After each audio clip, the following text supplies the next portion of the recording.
So first, if you look at the trajectory of the conflict, because we saw it coming, we were able to make sure that not only were we prepared and allies and partners were prepared, but that the Ukraine was prepared.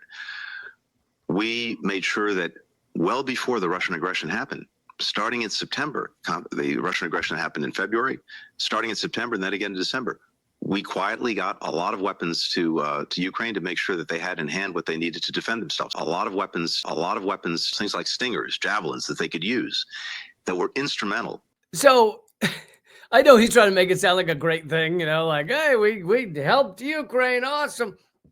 But what he's just admitted there is that the U.S.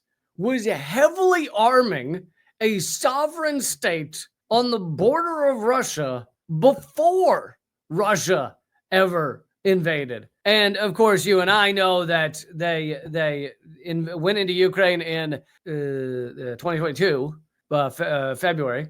But you and I know that, in fact, the U.S. has been arming Ukraine since 2014, since the Maidan coup, and we helped create the Maidan coup. And the New York Times has admitted that the CIA has been in Ukraine arming and training Ukrainians since at least 2014. That's the New York Times admitted that.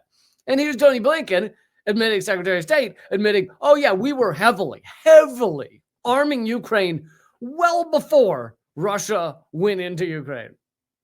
Wow, big admission there. It's also something that many of us have been saying for years that everyone in the mainstream media wanted to deny and pretend wasn't real. No, the U.S. wasn't arming Ukraine. What are you talking about?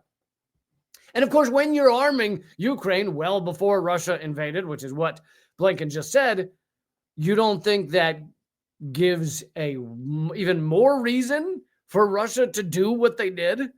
If Russia looks over at Ukraine, sees the weapons pouring in, javelin missiles, etc., pouring in to Ukraine from the United States and NATO, you don't think that further gives Russia a reason?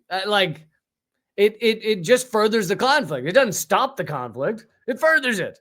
And of course, you and I also know, which I've covered a million times, that the U.S. And Britain mainly were the ones to stop the peace deal that was going forward, that was nearly signed less than a month into Russia's invasion of Ukraine. Okay, so Tony Blinken just knocking it out the park in this interview he recently did.